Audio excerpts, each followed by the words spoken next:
organizovano, a povodom 8. marta, Međunarodnog dana žena. Neka ste nam zdrave i vesele, neka sreće i zdravlje prati, neka vam se svi profesionalni, porodični i lični planovi ispune. Ja sam Ljubiša Đurović, zamenik predsednika opštine Palilula i ujutru opštine Palilula sve to želim. Mi smo to i organizovali zbog vas, večeras i juče i pre toga, a i u buduće. Od večeras pa nadalje.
Snežana Motagi, inače meni je prijateljica glumica Ankice Joksimović. Snežana, recite mi, molim vas, evo, znači ovo je prva predstava koju je opština Palilula napravila potpuno besplatno za naše sugrađane. Predstava je komedija, Drž ne daj, vaši utisci, ovako, ekskluzivno. Evo, pazite sa kakvim osmehom idem. Znači, fantastično, divno veče. Ja sam, potpuno nisam imala uvid kakva je predstava. I onda sam na internetu kao, pošto mi je glumica Ankica, moja prijateljica, rekla da ima karte za tu predstavu, nisam uopšte bila upućena, jer nešto ste slabo reklamirali da imate, bar ja nisam bila upućena. Ali sada smo iznenadili sve dame za 8. mart. Prijetno, i gospodin koji je prethodno govorio, zaista sve su vam akcije fantastične. Ja sam Jelena.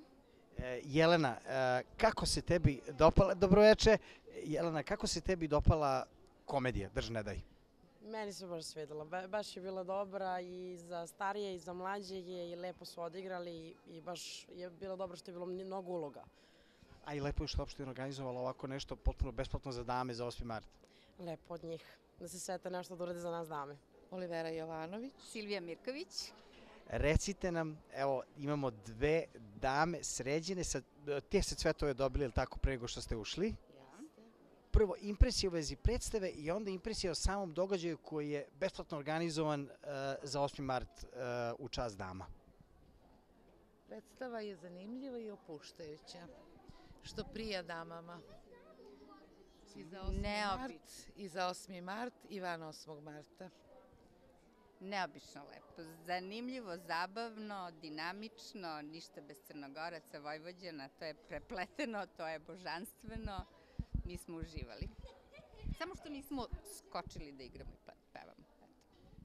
Evo, ja se nadam da će biti ovakvih događaja još više i da ćemo svi zajedno moći još u većoj meri da uživamo. Nadamo se kao građani Palilule, a cvet je posebno zadovoljno, božanstveno je cveće. Znači, pažnja od strane opštine, ali to opština podelila cveće. Hvala, zahvaljujemo se opštini Palilula i vama, doviđenja, prije. Doviđenja. Sonja, znači ti si odigrala, evo ja sam spomenuo da si odigrala Sosu i Crnogorku, a u stvari to je bilo u početku predstave, ispostavilo se da si imala još jedno 20 likova koje si fenomenalno odigrala. Da li je bilo teško spremiti se za ulogu u ovakvoj vrsti predstave?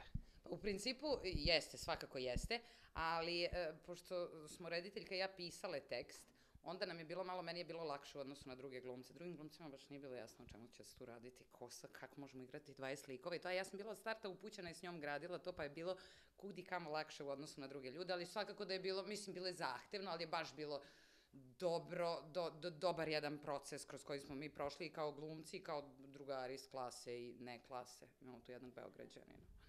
A reci mi, molim te, koji je ovo put da se u stvari predstava drži, ne da izvodi? Ja mislim da je 53. Tašna Đorđević, je li tako? Jeste. Ti si jedina Dorčolka ovde u predstavi, je li tako? U celoj podeli sa Vojvođanim. Jeste, ja sam zapravo uskočila u ovu predstavu umesto koleginice koja je tada bila na trudničkom bolovanju, sad igramo zajedno i upoznala sam se sa Sonjom prilikom rada na jednoj predstavi, tako da su me zvali da učestvujem u njihovoj, da podignem malo, ne znam, dinamiku. Reče mi Sonja da je ovo 53. izvođenje predstave Drž ne daj, a koje je tvoje? Pa meni je 15. neko, 20, tako, 15-20. Pa čekaj Sonja, ali uklopila se dobro. Klopila se. Beograđan. Šalim se, dobra je taške, šta će muka? Jo, majko. Da. Čekaj, imali ste 3 bisa danas, pa normalno da je bilo dobro. Imali smo, divno je reagovala publika, stvarno, i puno im hvala i baš dugo. Ovako reaguju u Vojvodini. U Beogradu, evo sad su, ovo su ozbiljne reakcije za Beograd. Pa kad dođete na Palilulu. Da, to je tačno. Bio si Nikola Ivačkov, bio si Crnogorac, bio si Lala, bio si, ja ne znam šta sve nisi bio u ovoj predstavi. 75 likova. Ali dobro. Koliko si ti dugo spremao za ovakav tip predstave i da li u celoj količini teksta i likova koje moraš da se uneseš neki put dođeš do zabune, recimo? Pa nije se dešavalo do sad, dobro je. Ako se desi zabuna, onda je teško da se izvadimo, ali dobro, to je sve stvar vežbe. Mi smo imali probe oko 2,5 meseca, svakodnevno, čak neki dani 2 puta dnevno. To je onda bilo i problema, dijalekti da se uče, morali smo da razlažemo bukvalno scenu po scenu, lik po lik, u ovom trenutku kaže ovaj lik, u ovom trenutku ovaj lik, tako da je bio naporan rad, ali dobro, uspešan.